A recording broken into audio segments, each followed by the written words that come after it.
When a narcissist realizes you'll never come back, this is 7 moves they make. When you finally walk away from a narcissist, it's more than just ending a toxic relationship. It's like severing a lifeline.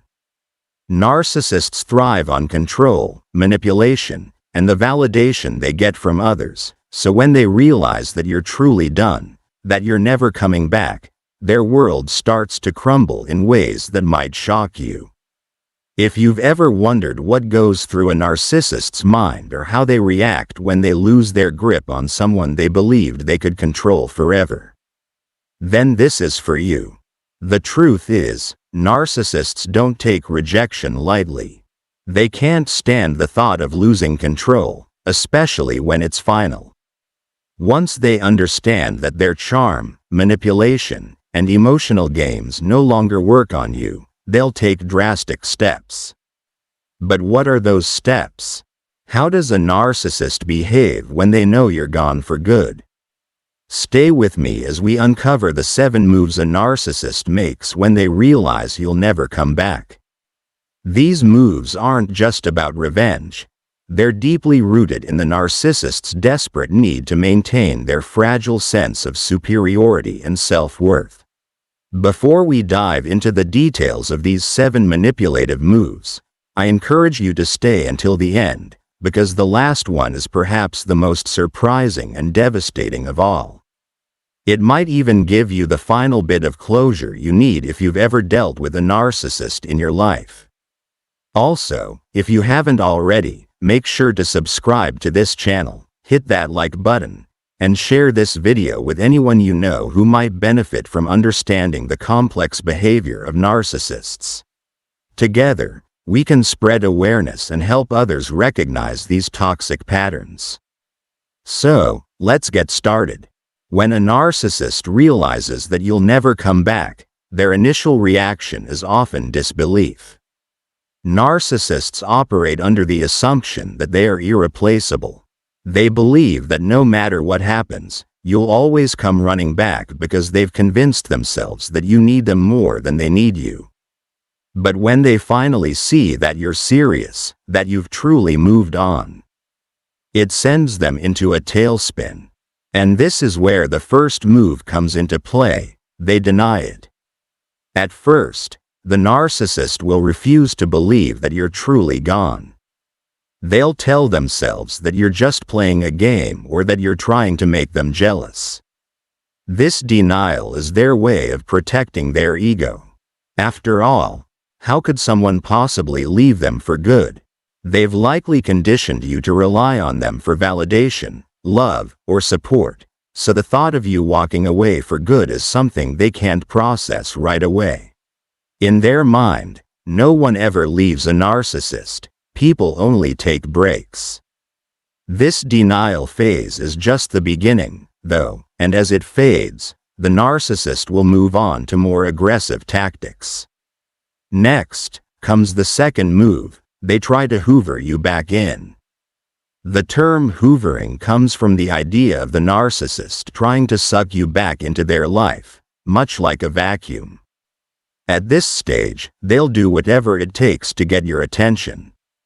They might start love bombing you again, showering you with affection, gifts, or apologies. They'll tell you exactly what you want to hear.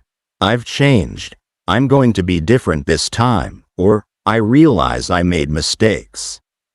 But don't be fooled. This is just another manipulation tactic.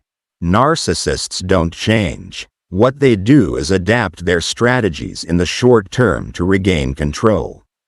The hoovering phase can be incredibly convincing, and this is why it's crucial for you to stay strong. When you've made the decision to cut ties with a narcissist, going back will only restart the cycle of manipulation and emotional abuse. The narcissist isn't truly remorseful. They're simply panicking at the loss of control. This is why it's important to recognize the hoovering for what it is: a desperate move to regain power over you. But once they see that their attempts to suck you back in aren't working, they shift their tactics again, and things can take a darker turn. The third move a narcissist makes is smearing your reputation. When they realize that you're not coming back, and hoovering has failed, they'll start to attack you in other ways. One of the most common ways they do this is by launching a smear campaign against you. They'll tell anyone who will listen that you're the problem, that you were the one who mistreated them. They might spread lies about you to mutual friends, family members, or even on social media. Narcissists are master manipulators, and they're often very good at making themselves look like the victim while painting you as the villain. The goal of the smear campaign is twofold. First, the narcissist wants to tarnish your reputation so that others see you in a negative light. But more importantly, they want to regain control over the narrative. By making you look bad, they're trying to convince themselves and others that they're still in control of the situation. If they can manipulate the opinions of those around you, they feel like they've regained some of the power they lost when you walked away. But what happens when smearing your reputation isn't enough? This brings us to the fourth move. They try to replace you. Narcissists can't stand to be alone, and they need a constant source of validation to feed their ego. So, when they realize you're not coming back, they'll often move quickly to find someone else to fill the void. This might be a new romantic partner, a friend, or even a family member. They'll flaunt this new person in your face, either directly or indirectly, as a way to hurt you. They want you to feel jealous, to second-guess your decision to leave. But here's the thing. This new person isn't a replacement for you. They're simply a tool the narcissist is using to regain their sense of control. The narcissist might shower their new partner with attention, but it's only a matter of time before they start the same toxic cycle with them. Don't be fooled into thinking that the narcissist has moved on to a better, healthier relationship. They haven't. They're just trying to prove to themselves, and to you, that they still have the power to get what they want. The fifth move narcissists make when they realize you'll never come back is playing the victim. If their attempts to smear your reputation or replace you fail, they'll turn to playing the victim card. Suddenly, they'll act as if they're the one who has been wronged. They'll tell anyone who will listen how hurt and devastated they are by your actions. They might even go so far as to say that you abandoned them, that you were cruel, or that you never cared about them. This is another manipulation tactic designed to elicit sympathy from others and, if possible, to make you feel guilty. Narcissists thrive on attention, whether it's positive or negative. By playing the victim, they're trying to redirect the focus back onto themselves. They want to paint a picture of themselves as the one who was hurt so that others will rally around them, offer support, and validate their feelings. This is just another way they attempt to regain control when they feel like they've lost it. But as with all of their tactics, it's important to remember that this isn't about genuine emotion, it's about manipulation. As the narcissist continues to lose control, they might resort to more extreme measures. This leads us to the sixth move. They become vengeful. When a narcissist realizes that nothing they've tried is working, they can become vindictive. They may go out of their way to try to hurt you, either emotionally, socially, or even financially. This could manifest in them trying to sabotage your relationships, your career, or your reputation. Narcissists are not above using extreme measures when they feel they've lost control. Their goal is to make you pay for walking away, to make you regret ever standing up to them. At this stage, it's important to protect yourself. Whether it's legally, emotionally, or socially, you need to put up boundaries to safeguard yourself from the narcissist's vengeful behavior.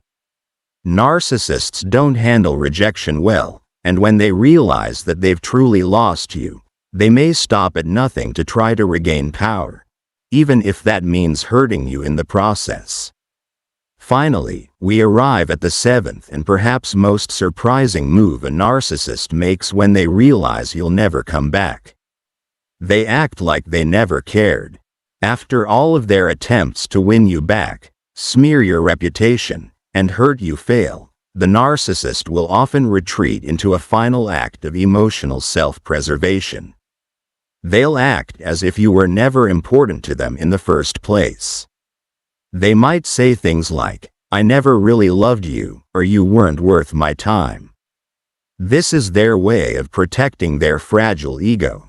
By pretending they never cared, they can convince themselves that your departure doesn't matter. This final move is perhaps the most painful for the narcissist because deep down, they know that losing you does matter. But admitting that would mean admitting defeat, and that's something a narcissist can never do. So instead, they'll bury their feelings, pretend like they've moved on, and continue their search for the next person they can manipulate. But don't be fooled. This is just another act in the narcissist's endless cycle of control and deception. As we come to the end of this discussion, I want to thank you for taking the time to learn more about how narcissists behave when they realize you'll never come back. If this message resonated with you, or if you know someone who might benefit from understanding these toxic behaviors, please take a moment to like this video, leave a comment, and share it with others. And if you haven't already, don't forget to subscribe to the channel for more insights and discussions like this one. Together, we can continue to raise awareness and help others break free from the chains of narcissistic manipulation. Thank you for watching, and may you find peace and strength in your journey away from toxic relationships.